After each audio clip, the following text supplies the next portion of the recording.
In the beginning, there was one, Radio 1, and it was number one. You've got to remember that in the early days of Radio 1, I mean, my first breakfast show, the audience was 22 million. Its DJs were worshipped as demigods. You are mixing with pop stars. You do dress the same. You do drive Porsches. But really, Zany, wacky arseholes. it was cursed.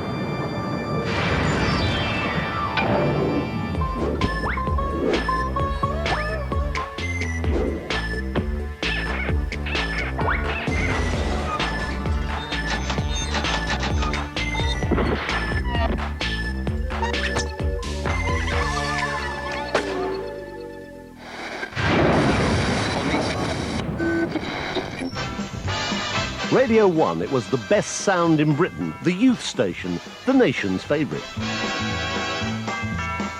It was set up in 1967 to keep the government happy, to cater for the young people, and to keep them indoors. Hiring hip young gunslingers from recently outlawed pirate ships, the most famous pop station in the world was born. That's me beard, it's still there. The sunshine sound of Radio 1, even on a rainy day. Why not? Good question. Still, for 2 decades, Radio 1 was the best-loved national pop station in the land. Mind you, it helped that it was the only pop station in the land. Millions of people were listening to it, and that is an incredible feeling of power, of omnipotence, of sexual power. But this very potency was also Radio 1's curse. As any self-respecting dictator will tell you, absolute power leads to absolute ego. And is it any wonder? This is a cautionary tale of mass idolatry. I got all those sort of mobbings and things like that, yes. It's wonderful. I loved it. Christians led into temptation. They were passing around dope there. I was thinking, I can't do this in my first week at Radio 1. Hysterical possession. After day 3, you start to think you're Jesus. And the inevitable fall from grace. Oh, I partied. Oh, I missed a day of work. Can anyone say they really haven't done that before? Despite a game struggle to survive in a changing market, the curse means Radio 1 isn't number one anymore. It's become XFM and it's become KISS. You know, it's splintered off into many things. See, really what they should do is rename Radio 2 Radio 1 and rename Radio 1 Radio 2, because Radio 2 is now the number one station. The curse of Radio 1 is an epic tale of biblical proportions. It charts the decline of a cherished establishment and chronicles the rise and fall of the poor souls who tumbled into hell on earth, on radio. These guys were, you know, demigods, and actually that must be quite a hard thing to readjust to. Suddenly you're not on air and you're not really saying much. That must be tough. We begin with the greatest cautionary tale ever told, and the story of Radio 1 in microcosm. Ego-crazed DJs have come and gone since the dawn of pop radio, but few have flown so close to the sun as Chris Evans. Absolute power means absolutely cursed. It was the mid-90s, Britain was cool and people were listening to music again, but not on Radio 1. The bosses were panicking because they were losing people, listeners. Meanwhile, everyone was watching some specky northerner who was making people laugh on breakfast telly. So the BBC paid him a load of dosh to do the same thing on radio. Wake up, it's a beautiful morning. Chris Evans on your radio.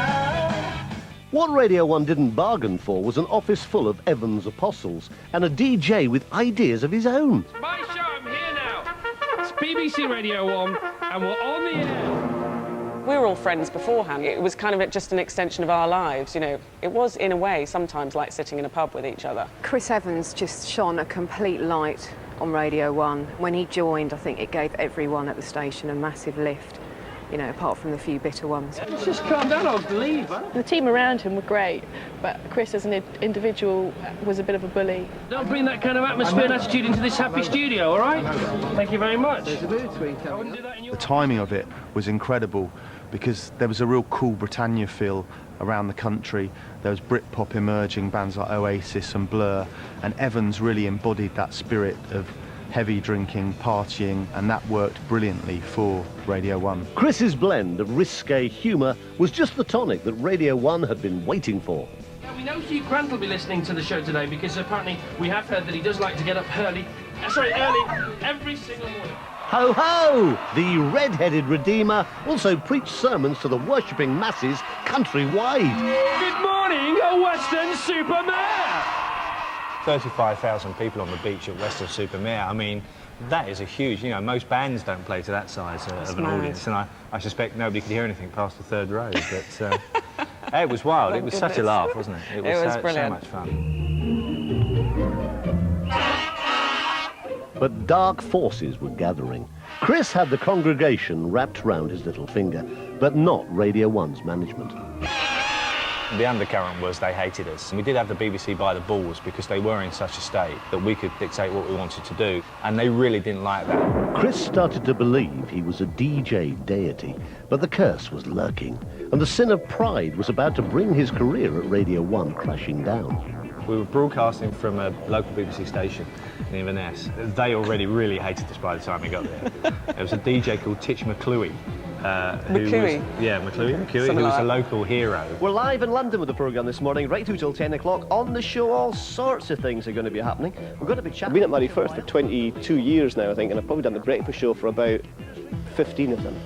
I got a message from the press saying that Chris Evans saw your picture, said, oh, he looks like a nice guy, he wouldn't mind meeting you. So I went along to meet him. Titch McClooey's sitting in the bar, waiting to speak to Chris, because Chris just blanks him completely. When I got there, I realised he wasn't really wanting to be really pally-pally, so I thought, oh, well, I'll apologise, and that was just, I sent an apology to his hotel that night, and he took it the wrong way and decided to have a go at me on his show, I think, the next day. If you were any good, you wouldn't be on Murray Firth.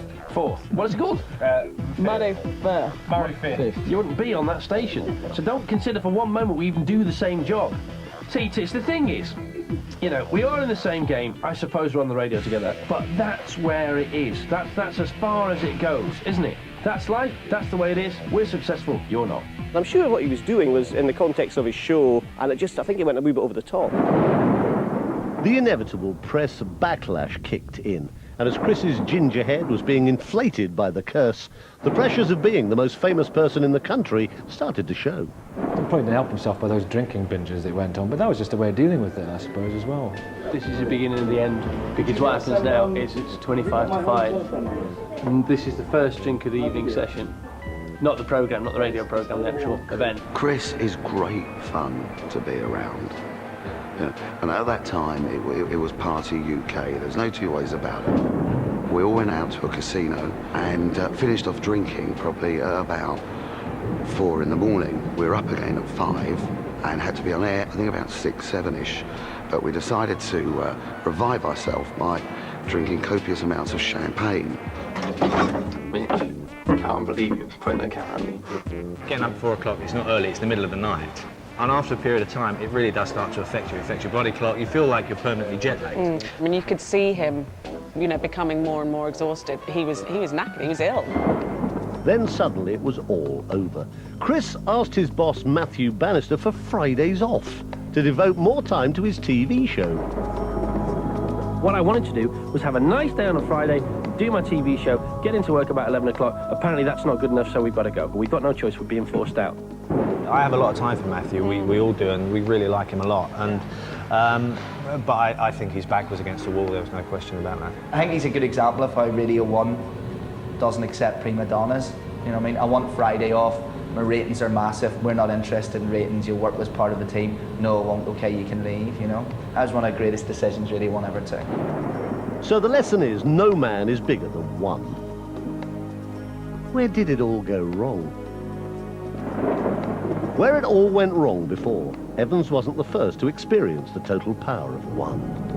Not even football had the glamour and sex of Radio 1. Coming up, the original sin of pride and the sorry tale of how Evans's predecessors had also been cursed by the malign influence of power. I tried to sort the miners' strike out on the programme, and I think I told them to go back to work. Because it was interfering with the pantomime I was doing. I'll be back in 2 shakes of a Rat Zero.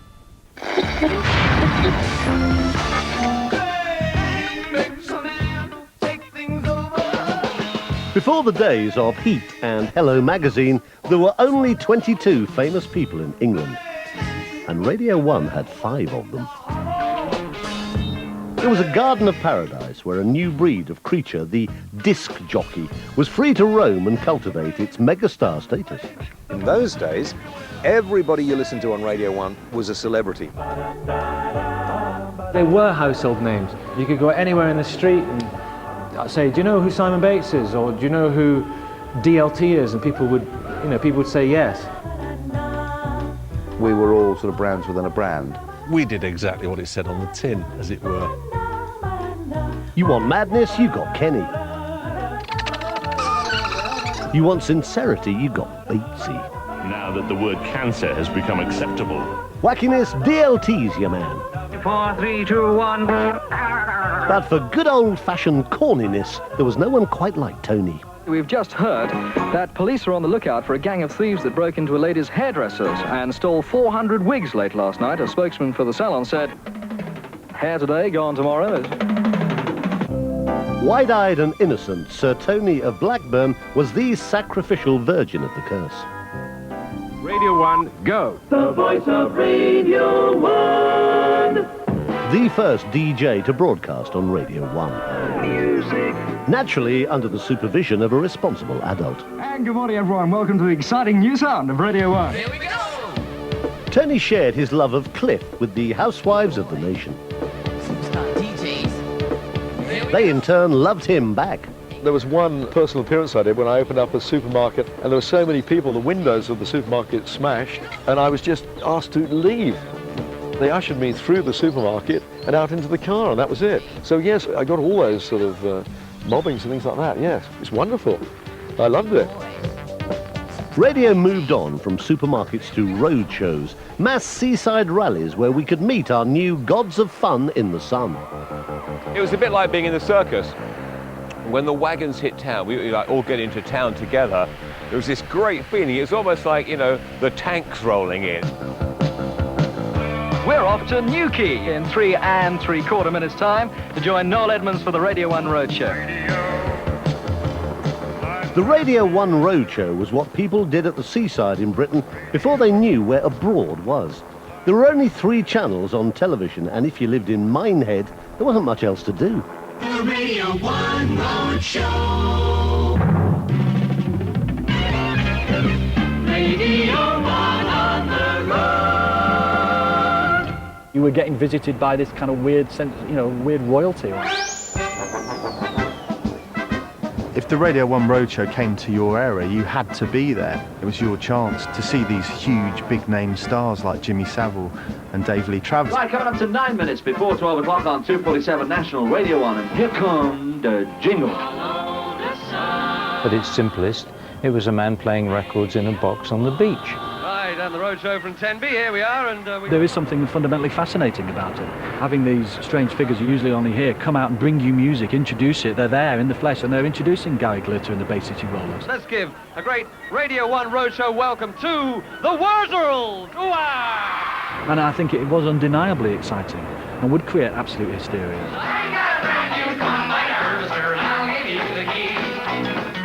I rather like to have a bit of fun with the audience. I like to do comedy routines with them. I like to come out dressed as Darth Vader or an Egyptian mummy or something, give them something to talk about when they go home. Some bloke in a pair of shorts who was a Radio 1 DJ prancing about and going, what's your name? And, you're having a good time. Here we go. Excuse me. And then, okay, let's play a record, and everyone's supposed to go wild. It doesn't seem like you would really get away with that now, does it? And the pathetic games that we played. The mileage game, Smiley's mileage game. All you got to do is guess how many miles we travelled in 9 weeks. From London to Northern Ireland, Scotland, all the way around to here. Can you imagine an audience of any of today's radio stations saying, right, guess how many miles we've come from Southport today then, and the nearest one gets a hat? It was a different audience from a different time, and they were cursed too. I went to the Radio 1 Roadshow in Brighton, and Peter Powell was doing it. And my girlfriend, he kissed her on the lips. I was furious. But, it was like he was a pop star or something. You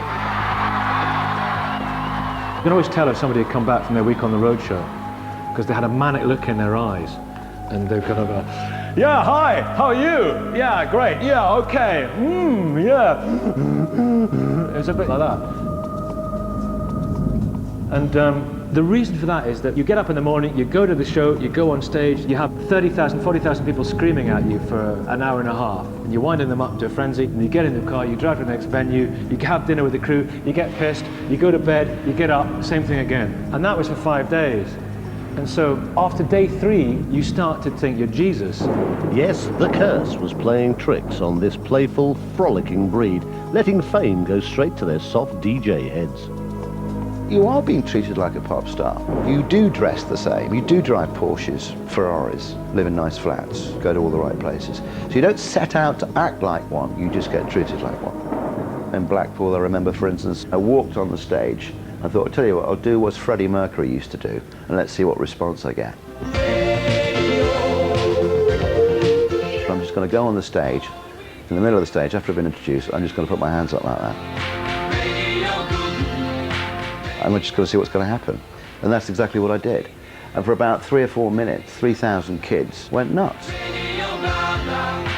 Cheering, shouting, Bruno, Bruno, Bruno. I was just holding my hands up in the air for 2 or 3 minutes. And this guy on the deck like this, and my driver was going, I don't believe it, you know. And I didn't believe it. Some DJs even thought they could make it as real pop stars. Got the M1 motorway to the Scratchway. In another horrifying twist of curse, they did. Chickens, the dipsticks, everything, and Convoy GB.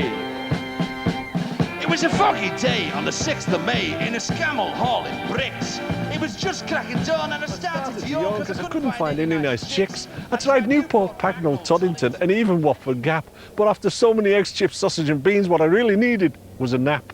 Why not join our lineup? It's completely free. It had gone up the charts. It got to number 4 in Britain and number 1 in Luxembourg. I agree, just what I always wanted. Like real pop stars, some DJs even got their own stalkers. You do get some odd letters from people. Most people are fine, but you do get some people that form odd attachments or do crazy things. I'd like a nice T-shirt printed, please. And I'd like that on it. And who's that? That is my husband, Mike Reid. Your husband? Yes, it is. I thought he was gay. Hey, nobody calls him gay. Nobody, ever. There are several situations where I've been very wary. Some bloke phoned up and said he was going to come and commit some dreadful deed, you know, oh, right, okay, you know. Give me a name, give me an I, give me a K, give me a name. And then somebody else would have some fixation and write very odd letters. And so that, you know, then they give them to the police and say, look, just watch this, because this, you know, this woman might turn up and do something really daft. Mike Reid's mine! Mike Reid's mine!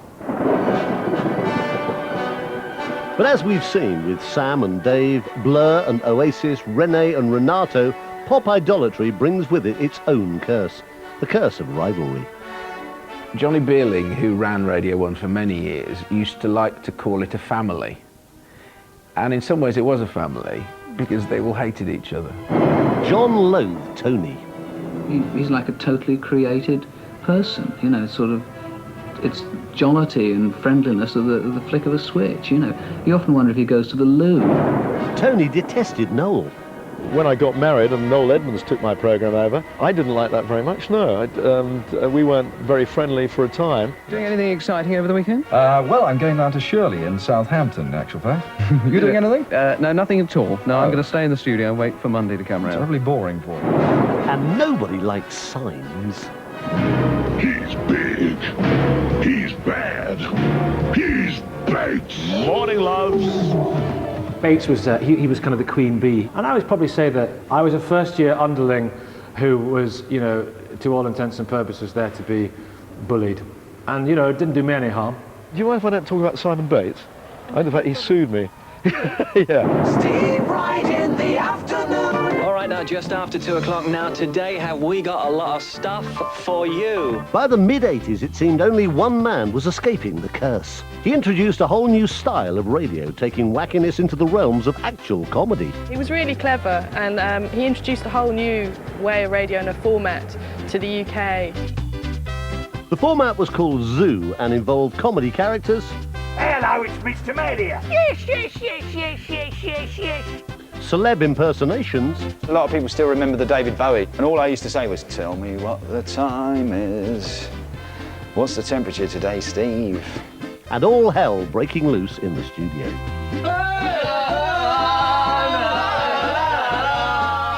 If he was going to do something really bad, he'd say, Malcolm, he said, he'd say, "I want to do this." And I'd say, "Oh." And I would go to the gents while he did it, and then come tell him off afterwards when it was too late. But Radio 1's curse even managed to wriggle its way into Steve's show. At times, even he was slightly out of step with the thinking of our nation's youth. I think at the time I was growing up in the 80s, for me that was its lowest ebb. It was people I couldn't relate to. It was zany, wacky arseholes. Then we introduced Gervais. I've been in the garden this weekend. I've been putting in some nice pansies. We wouldn't get away with him now because we actually sent him off to Brazil to recover from AIDS at one point. I mean, this is before the AIDS thing got serious. Keep your tongue out. I've got to go now. Bye. Blimey. But apart from this slight glitch, Steve was still comparatively untouched by the curse of uncool. Others so weren't. And when they told us not to buy stuff, we did. I think it was our plugger who rang me up and said, great news. Mike Reed has just flung the record across the studio. I'm quite outraged by the way I've kind of almost been slandered. I don't think Top of the Pops got one complaint after that was shown, and that is a children's programme. What effect do you think having it dropped from the Radio 1 playlists will have on this record? It'll go to #1 on Tuesday, I should think. Of course it did, and it became one of the best-selling records ever. For all his pretense to be into rock music and to be hip and groovy, the fact was he lacked groove, he lacked hip. He was your square older brother, and it revealed it instantly. And I don't think in a funny sort of way he's ever recovered. Once a myth is there, you can't undo it, so I banned it. By the late 80s, Radio 1's curse was growing, as was the competition and people like this strange-looking chap. It was becoming increasingly obvious that the country's youth station meant nothing to the nation's youth. So in an attempt to get things back on track, they decided to actually hire some of them.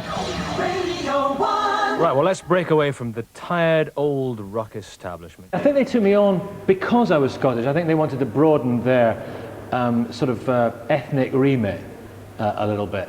They needed to tick a box. And what was the reaction of the rivalry-riven old guard to the fresh new talent? It's me. Simon Mayo. I remember reading a press release that just said, "He'll be a wow with the girls." And I remember thinking, how do they know them? Why? Why have they said that? And I did my best to try and get on with everybody, and I went around saying, "Hello, I'm so-and-so," and some were very accepting, and some weren't. I remember DLT and Mike Reed always used to come up to me and say things like, "Okay, the new, Nicky, new, how you doing, the new," and stuff like that, in a tremendously kind of patronising way. But yeah, I guess it passes for humour.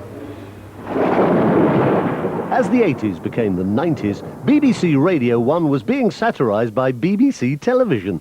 Ouch. An event was to happen of such earth-shattering proportions that it was to shatter the earth to its very proportions. Smashing Nicely is extremely significant because it made us all think, yeah, that's right, and it made some of us on that say, "Am I a bit like that, mate? Come on, I do a lot of work for charity and don't like talking about it, and we resign! We resign! But it was funny, wasn't it? The climate was changing. Station bosses wanted a younger audience. Meanwhile, DLT was getting all grumpy on air, ranting about seal culls, bad driving and nurses' pay. This was one disillusioned Harry Cornflake, whose real beef was with the Beeb. It was not pre-planned. The only thing I remember was, as I opened my mouth to speak, I thought, golden rule, do not make this a long thing. In August 1993, DLT fell on his sword. His days as a radio superpower were over. Dave Lee Travis, one of the BBC's longest-serving disc jockeys, announced his resignation today, live on Radio 1. Changes are being made here that go against my principles, and I just cannot agree with them. In fact, the only option left to me is, very regrettably, to leave So that's what I'm going to be doing. But as we DJs say, the show must go on, and it will. I said to DLT, I said, well, I think it was time to go, Dave. And I said, if I'd been the program controller there, and you'd been on the air, and I'd been on the air, I'd have sacked you, and I'd have sacked myself. DLT kind of burned his bridges when he left, didn't he? And said what was going on with the BBC live on the air. We've all made mistakes, but that wasn't a great move. But it was just one of those things. I needed to say it, and I've always been a heart on my sleeve sort of person, and I just couldn't stop myself, so I did it. The Hairy Cornflakes departure was just the first. There were to be many more chewings up and spittings out after Radio 1 appointed a dark angel of the curse. Have a rest. You deserve it.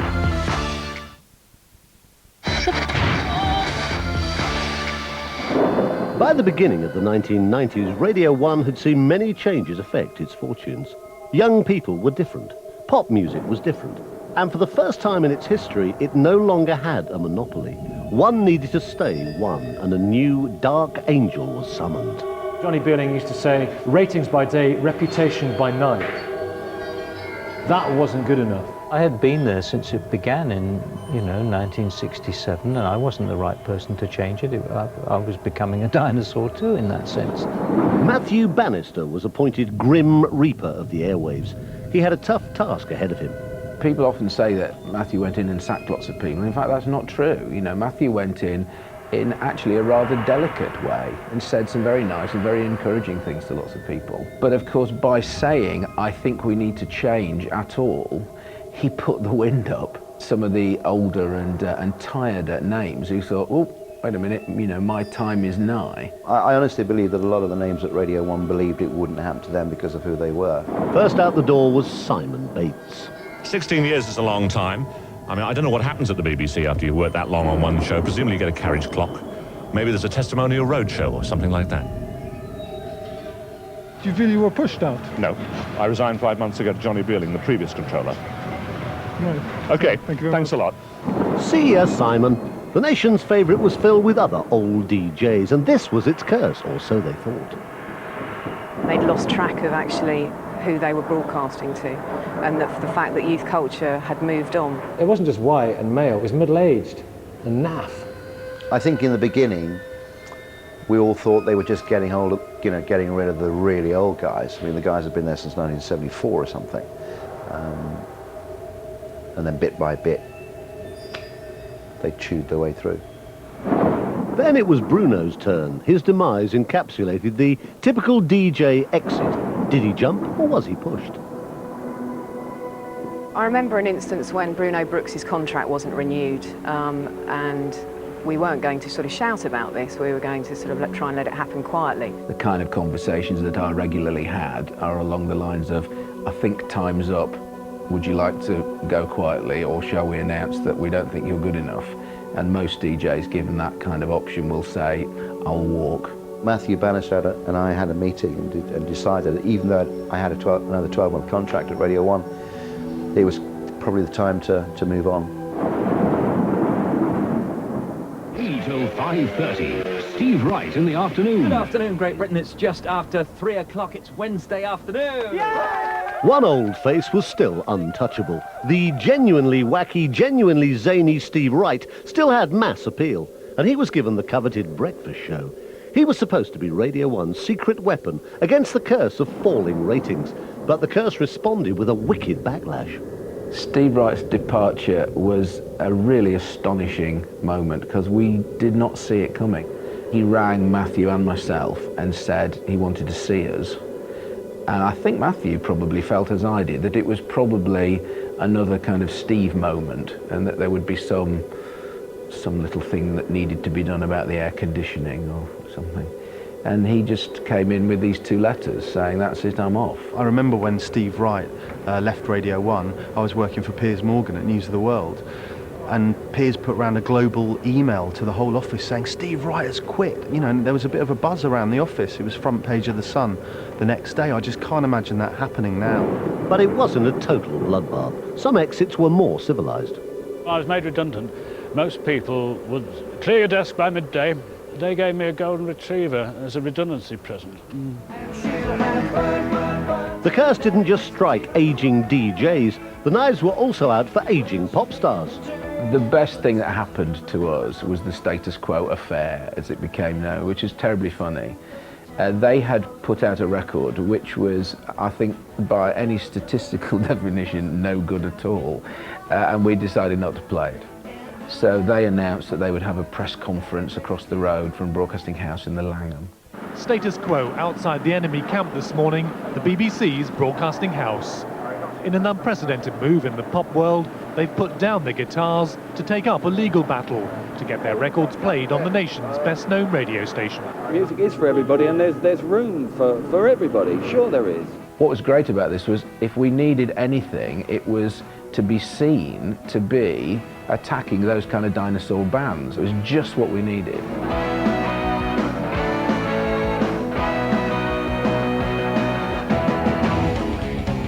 In the era of rave, others who were deemed too uncool to be on One protested as well. We just surrounded Radio 1 with motorcycles, and we stopped the traffic, and we had a huge eddy on the back of a truck, and there's just like ordinary people walking around. Too much noise! It was obviously the most in-your-face, two fingers up to the programmers. Well, I don't think that anybody really took any notice of us at all in Radio 1. I just think they're so up their own arse. They don't really give a shit what's happening outside the building. After censoring the uncool, it seemed they forgot to censor the cool on Steve Lamac's evening shows. Welcome our guests into the studio. We have Noel and Liam Gallagher with us. Noel and Liam had a few too many beers and maybe a few Smarties. I mean, I don't know. They both seemed compos mentis. I made the call, put them on air, and it was fatal.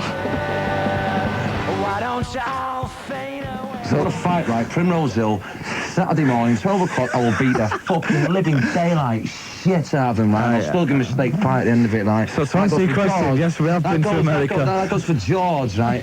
Jagger, Smitchards, right, yeah, and the other... It was just like unheard of, you know, George Harrison, step outside. Absolutely fantastic. I suddenly got a phone call from Paul saying, "Are you listening?" And I wasn't at the time, and he said, "Oh my God, they're saying that Paul McCartney's surrounded by a bunch of lesbians, it's all going off." And sitting around with a bunch of old fucking lesbians, right, right, and fucking like, what is it? It doesn't sound classical to me. We knew we were in the middle of creating some really incredible radio, so it was trying to get that balance right between knowing we'd crossed the line and how far we could go, and actually just kind of trying to stay within the boundaries of taste and decency. There was a track by The Verve called The Drugs Don't Work, and Noel, if memory serves me correct, was saying the drugs do work. But I will say that drugs do work. Well, it's the truth though, isn't it? You know what I mean? Other than that, he's got a shit drug dealer. On this occasion, art did not imitate life. Liam's ramblings seemed somewhat at odds with the Verve's apparent anti-drug lyrics. Steve and I didn't quite realise the impact it would have until we left the building, and he's like, "Right, let's go for a drink." And as we were about to leave the front desk, we could just see this row of photographers and all the flashbulbs popping, and we just thought, oh, bugger. And then the next day, I think the headline on the Daily Mail was Radio 1 in four-letter fury. Hello, Liam. It's Jeremy Vine from Newsnight here. How are you doing? I'm f***ing sound. How are you? Not bad. Are you coming out? I'm a fuck. It's raining, mate. Embarrassment at inquest at Broadcasting House, the home of BBC Radio today. How was it that the Gallagher brothers of Oasis were able to spend the best part of an hour sitting in a Radio 1 studio, effing and blinding, praising drugs and threatening violence at 8 in the evening? They were having the time of their lives, and they were beginning to think they were bigger than Jesus. And they were like, well, you know, we'll take on all comers. But outraging Middle England proved to be an accidental blessing. The whole interview was a real turning point for the station, and inadvertently we'd given them some credibility that they were sorely lacking. And I remember the boss coming up to me and shaking my hand and going, "You've been a very naughty girl," with a sort of big smile on his face. Matthew Bannister looked like he was getting away with it and defying the curse. He may have preferred Frank Zappa to Faithless, but he was still hiring all the right people who knew all the right music. A DJ now means somebody who stands there with a pair of headphones and lights flashing all over the place, going mental. Well, all the stuff that was going on, you know, ecstasy and rave music at that time obviously wasn't being reflected on Radio 1. It wasn't being reflected hardly anywhere. As it was in the beginning, so it was now. Radio 1 went to the pirate stations to find hip young talent. It made sense. If I was a boss, I'd do exactly the same. You have to look at where it's happening. I'll pay you to do this for me. On you come. And of course, you're going to accept the offer. It's Radio 1. Sure to be a big-time hit. I know what they were doing when they employed me. They sort of killed two birds with one stone in the sense that I was black and I was a woman. And they put me right in the middle of a daytime schedule with guys on either side, white guys. And well done them. Didn't they suddenly look really cool? All the right curse-defying boxes were being ticked. There was dance nerd Pete Tong. It's the Radio 1 rap show, Bashman crew standing by, getting busy in the place. It's about that time for man DJ Paris. And they also picked up a total son of a bishop, Tim Westwood, a shouty hip-hop aficionado who no one can understand. Big dog style. Yo, yo, yo, and where's my dogs at and all that talk. But, you know, give the man a break.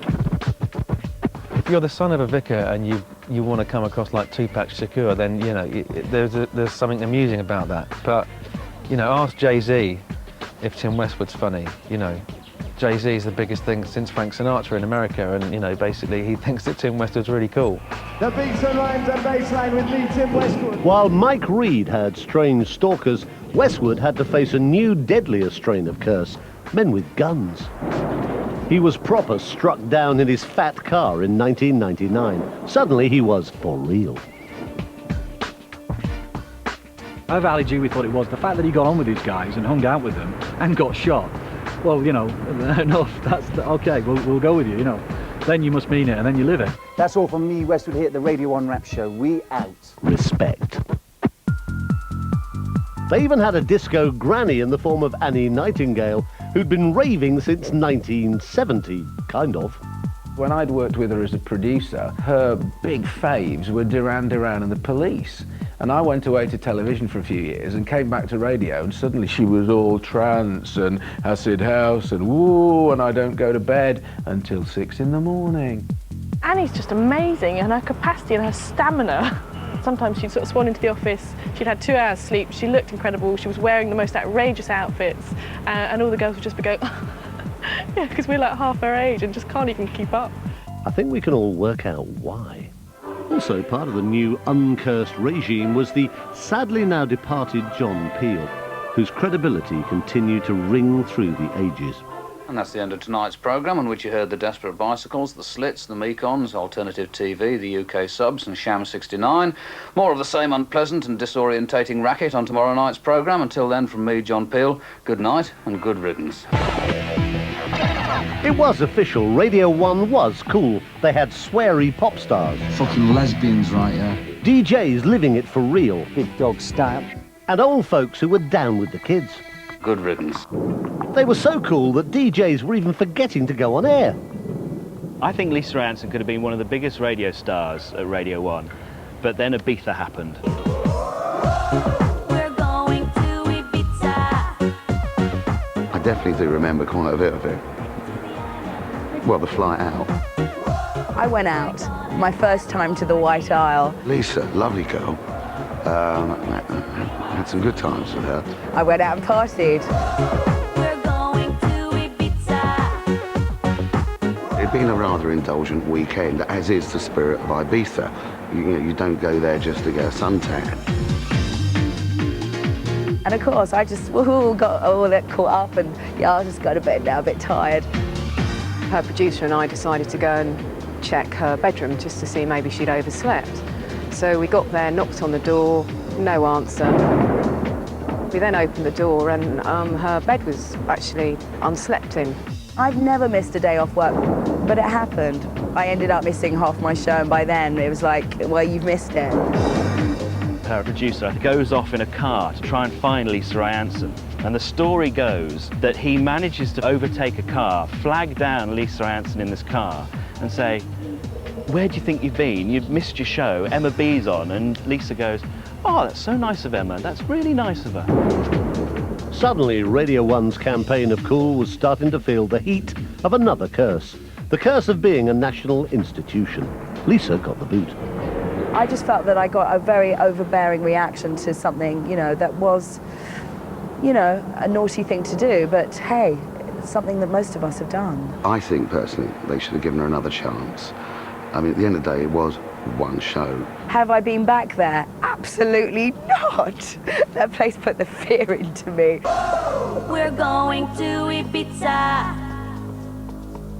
By now, everyone had the fear. The new regime had seen an immediate dramatic slump in ratings. With a new century approaching, Radio 1 was still losing listeners. It seemed the new era had been a curse in cool clothing. I will never forgive BBC management for throwing away a major part of the audience just for the sake of change. You can't do that. And so they subsequently lost a hell of a lot of audience. I'm talking millions of people that drifted off out into the ether because the Beeb got it wrong.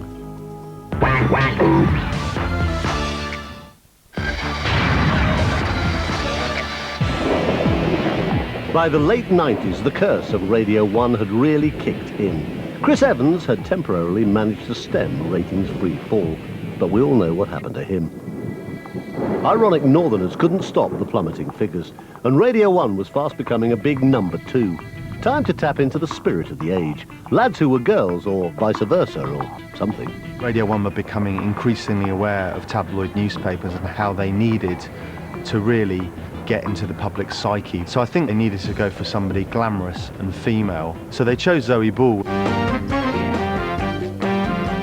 Zoe, we have to remember, was a TV children's presenter.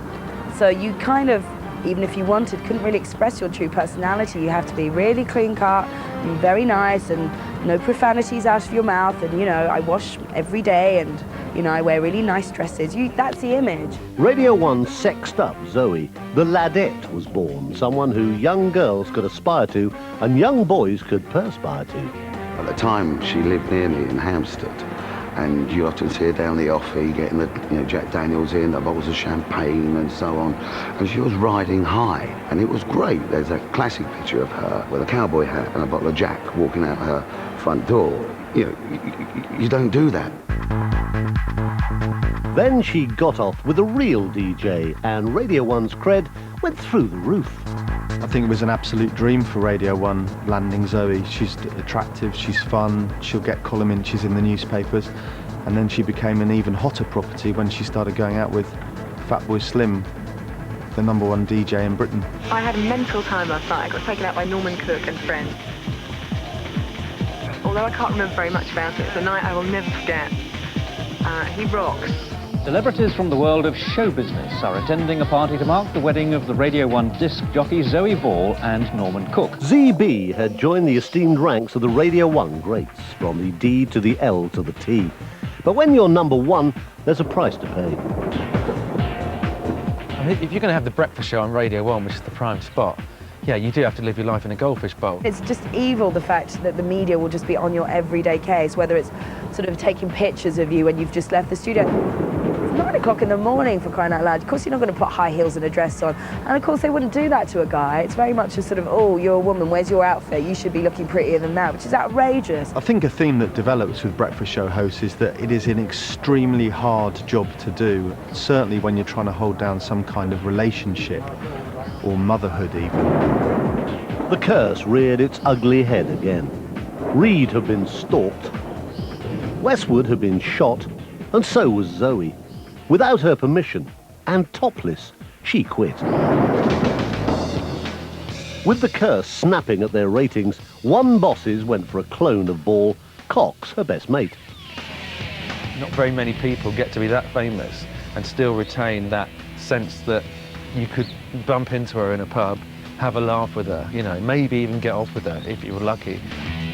Sarah proved her ladette credentials with her potty mouth and showed that things on The Breakfast Show had changed a bit in 20 years. Sarah Cox came on The Breakfast Show and said, you know, like, this one's for Dennis, who's just had the best blowjob of his life. Apparently, the blowjob lasted hours and hours and hours. So Dennis, you know, hope you really enjoyed your blowjob. And these young guys, I said, we just looked at each other and I said, I said, my feet wouldn't have touched the ground. Sarah Cox was brilliant on Radio 1 when she started, because it was at the time when everyone was going out clubbing. People would be driving up and down the motorway, going to super clubs, and so was Sarah. And I think that's when Radio 1 really works, is when the presenters are doing exactly what the listeners are doing and reporting on their life. Presenters doing what the listeners are doing? It's true. These days the road shows might be back, but it seems the DJs aren't the stars, they're fans. I'm on stage with Ash! By the time Ash headlined one big weekend, I wasn't in Derry anymore. I was in another planet somewhere. I drank way too much. I'm a lightweight, I can only drink like 3 pints, so I had like 6.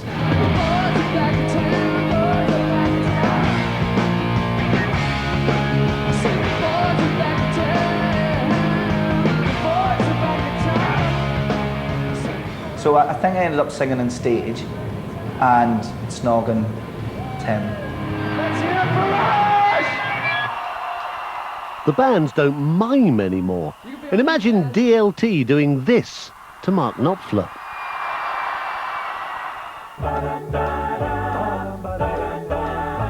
So has the curse finally abated? Is the nation's favourite finally at one with itself? It looks as though it might be. They're not the nation's favourite as far as audience is concerned. Their key is to become the nation's favourite amongst a certain youth audience, which they're going to have to fight very hard to get, I think. Do the kids care? I mean, that's what it comes down to, isn't it? And I think they do care about it. I think they listen to it when they wake up, and they're waiting for, you know, news on their favourite pop stars and film stars and whatever. What they're doing for an 18, 19-year-old, yes, bang on, Ibiza, rock and roll, let's go for it. There's no superstars at Radio 1. There is absolutely none. But hold on, Radio 1 does have one new-ish self-pronounced star. Jesus. He is wacky, he is zany, he is Moyles, and his ratings are rising. Could he really be joining the pantheon of breakfast show greats? Could this be the second coming? He really embodied what Radio 1 was about. There was definitely a character about him, a cult of personality, which a lot of the other DJs, including Sarah Cox, I'm afraid, lacked. Please welcome back on stage, me in my lovely pop star suit and boy band outfit. The people that keep the idea of Radio 1 going are those that have the wackiness in their throat, like a Chris Moyles. That's a Radio 1 DJ. In the old school, he might dress modern and he might talk about Big Brother, but that's simply because these are the times. If Dave Lee Travis was Dave Lee Travis now, he'd be talking about Big Brother and dressing slightly modern and swearing a little bit. He's the reincarnation of what was. He's DLT with saying the word fart. Gotta make it through. Yeah, He's DLT too. I've gotta get through this. Oh, I've got to get through this. And that's what people probably want from that sort of pop radio. And maybe that's been a long, hard lesson. Maybe Radio 1 has come full circle. And maybe, just maybe, the curse has too. DJ saved my life. Last night a DJ saved my life, yeah. 'Cause I was sitting there bored to death, and in just one breath he said, you gotta get up, you gotta get off, you gotta get down, girl. Whatever you're doing tonight, have a nice night.